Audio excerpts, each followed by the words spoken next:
Bihar police मुख्यालय के निर्देश पर मुस्कान अभियान राज्य के सभी जिलों में चलाया जा रहा है, जिसके अंतर्गत जिन लोगों का मोबाइल चोरी हो गया है या गायब हो गया है, ऐसे लोगों के मोबाइल को बरामद कर पीड़ित व्यक्तियों को मोबाइल वापस करने को लेकर अभियान चलाया जा रहा है।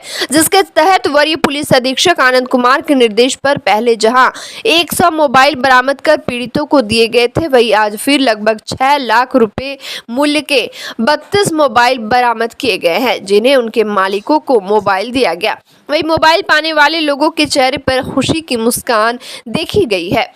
पीड़ित लोगों का विश्वास था कि पुलिस उनका मोबाइल जरूर खोज देगी। जब किसी की भी कोई खोई वस्तु मिलती है वापस, तो चेहरे पर मुस्कान आती है, और इसीलिए मुख्यालय के द्वारा एक ऑपरेशन मुस्कान पिछले कई दिनों से सभी जिलों में चलाया जा रहा था, जिसके तहत जितने लोगों के चोरी के, लूट के या खोया हुआ जो मोबाइल है, खुद से कहीं गिर गया, ऑटो से जा रहे हैं, स्लिप हो गया, तो ऐसे मोबाइल के पीछे हमारे DIU की टीम लगी हुई थी, और उनके द्वारा इस साल पूर्व में भी लगभग 20 लाख के आसपास का मोबाइल विभिन्न थानों के माध्यम से, और जो उनके ओनर थे उनको डिस्ट्रीब्यूट किया गया।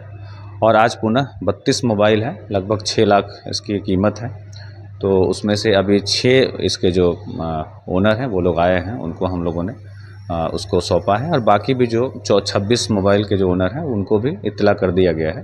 वो लोग भी आएंगे, उनको भी हम लोग वापस करेंगे। और खोया हुआ सामान जब मिलता है तो आदमी को खुशी होती है, और पुलिस को भी संतुष्टि होती है कि उसको हम लोग वापस उसके ओनर को सौंप सकें।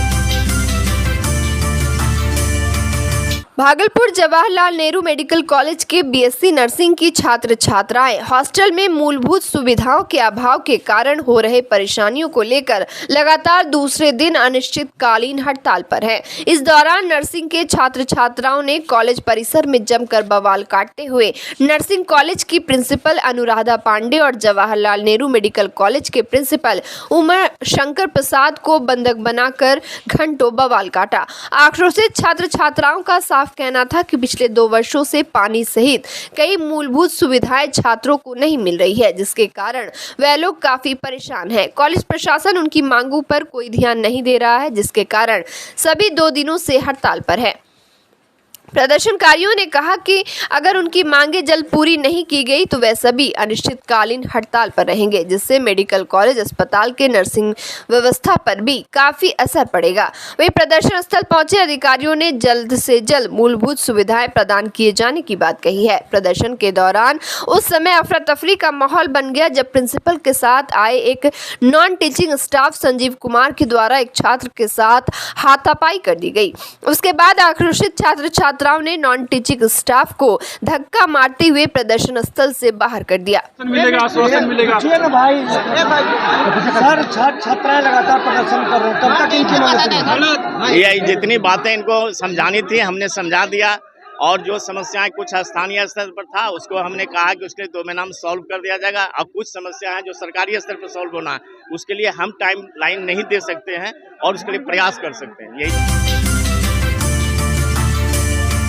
भागलपुर सुल्तानगंज थाना क्षेत्र के अब्जूगंज कटहरा रोड पर नारायणपुर तरेटा मोड़ के समीप सोमवार की शाम श्रावणी मेला क्षेत्र में बाइक सवार बदमाशों ने कावड़िया वाहन को अपना निशाना बनाते हुए सिल्लीगुड़ी के बागडोगरा निवासी 2 कावड़िया से गन पॉइंट पर 13,000 रुपए कैश सहित 2 मोबाइल लूट कर फरार हो गए। घटना के बाबत कावड़िया प्रसन्नजीत ने बताया कि वे अपने साथी शुभांकर और संतोष के साथ सुल्तानगंज से जल भर कर कार से कटहरा रोड होते हुए देवघर जा रहे थे।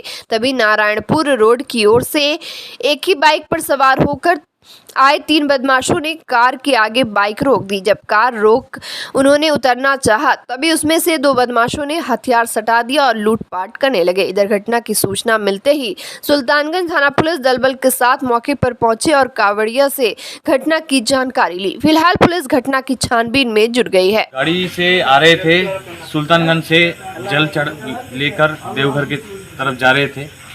अभी जाने का टाइम सुल्तानगंज से जस्ट निकले ही थे, 4-5 किलोमीटर आने के साथ साथ नारायणपुर मोड़ बोल हाँ।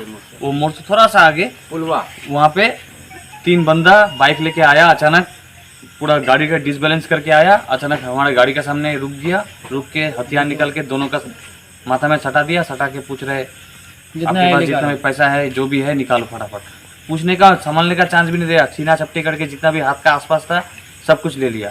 अभी तो हम लोग के हाथ में कुछ भी नहीं है, एकदम निश्चिंत हो गए। मोबाइल भी ले लिया, ATM कार्ड भी ले लिया, कैश पैसा जो भी था हाथ में सब ले लिया निकाल के।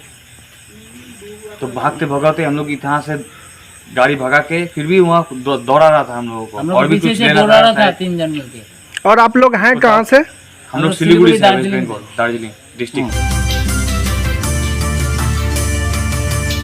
बिहार में शराबबंदी है, लेकिन लगातार हर जिलों से शराबबंदी की हकीकत सामने आती है। आज भागलपुर में शराबबंदी की पोल खोलने वाली तस्वीर सामने आई। दरअसल समाहरणालय से 100 मीटर की दूरी पर ही एक निजी मॉल के सामने घंटों नाले में शराबी पड़ा रहा, लेकिन पुलिस को जानकारी तक नहीं मिली। स्थानीय लोगों ने उसे बाहर किया, लेकिन वह फिर से नाले में गिर गया और घंटों बाद डायल 112 की टीम पहुंची। इसके बाद पत्रकारों की मदद से रिक्शा से उसे भेज दिया गया। इस दौरान मुख्यमंत्री नीतीश कुमार पर लोग आक्रोशित दिखे। कब से पड़ा? 4 घंटे से शराब पी के खुलता हुआ है।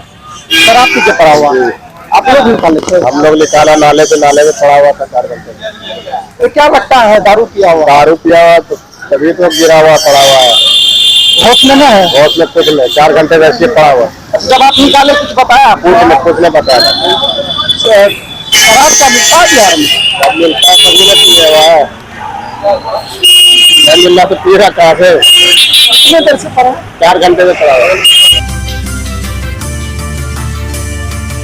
4 दिनों से बिजली का ट्रांसफार्मर खराब हो जाने से परेशान भागलपुर अलीगंज के गंगटी कुम्हार टोली के लोग अलीगंज स्थित विद्युत विभाग के कार्यालय पहुंचे और बिजली विभाग के GM का घेराव करते हुए धरना प्रदर्शन करने लगे। प्रदर्शनकारियों का कहना है कि शुक्रवार से ट्रांसफार्मर उनके इलाके में खराब हो जाने के कारण उन लोगों को काफी परेशानियों का सामना करना पड़ रहा है। बिजली नहीं रहने से जहाँ लोग अंधेरे में रहने को विवश है, वही दूसरी तरफ बच्चों की पढ़ाई भी बाधित हो रही है। साथ ही बिजली नहीं रहने से बोरिंग नहीं चल रहा है, जिससे उन सबों के घर में पानी की भी किल्लत होने लगी है।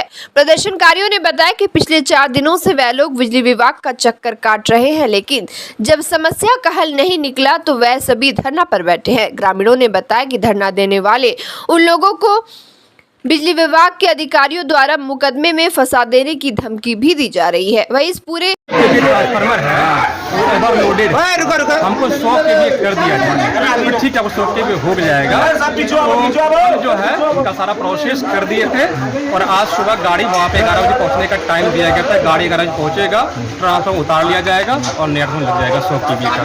अभी पहुँच गया है, 2-3 घंटे में ट्रांसफार्मर नया लग जाएगा। रात में ट्रांसफार्मर कुछ इशू हुआ होगा रात में, तो हम सुबह तुरंत गाड़ी अरेंज कर दिए। सुबह गाड़ी जाएगा, आपका चेंज कर सकते, गाड़ी उतर रहा है ट्रांसफार्मर, अभी कोई दिक्कत नहीं है।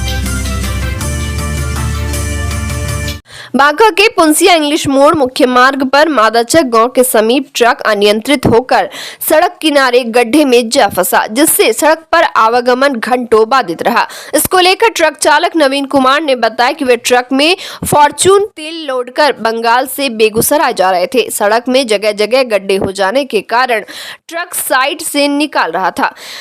उसी दौरान गाड़ी सड़क किनारे गड्ढे में जा फंसा, जिसके बाद ग्रामीणों की मदद से JCB बुलाकर ट्रक बाहर निकाला गया।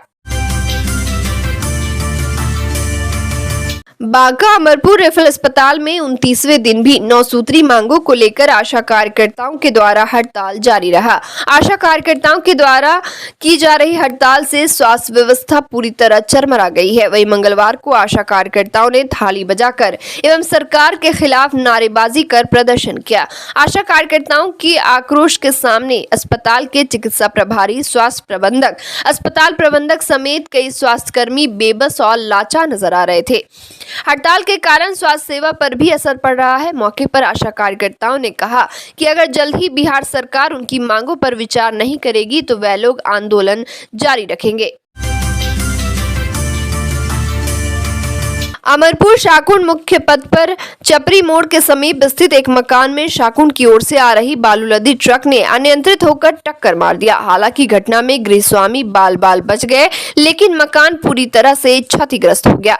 घटना को लेकर पीड़ित गृहस्वामी लखनलाल चौधरी ने बताया कि सोमवार की रात वे अपने घर में सो रहे थे। वही देर रात जोर की आवाज सुनकर नींद खुली तो देखा कि एक बालू लदी ट्रक ने मकान में टक्कर मार दिया है। इधर घटनास्थल से चालक एवं खलासी अपनी वाहन छोड़कर ही फरार हो गए। पीड़ित गृहस्वामी ने बताया कि घटना में 50,000 रुपए का नुकसान हुआ है। घटनास्थल पर मौजूद ग्रामीणों ने बताया कि चपड़ी मोड़ पर आए दिन छोटी एवं बड़ी दुर्घटना घटित होती रहती है। ग्रामीणों ने उच्च अधिकारियों से मोड़ पर स्पीड ब्रेकर एवं सड़क के दोनों ओर गार्डवॉल लगाने की मांग की है ताकि अनवरत हो रही दुर्घटना पर विराम लग सके। बांका के धोरैया थाना क्षेत्र के कुरमा पंचायत अंतर्गत मंदार डेरू गांव में मंगलवार को दीवार से दबकर 65 वर्षीय एक वृद्ध की मौत हो गई। मृतिका छठिया देवी इसी गांव निवासी स्वर्गीय जानकी रविदास की पत्नी थी। जानकारी के अनुसार वह नल की टोटी से पानी लेने गई थी।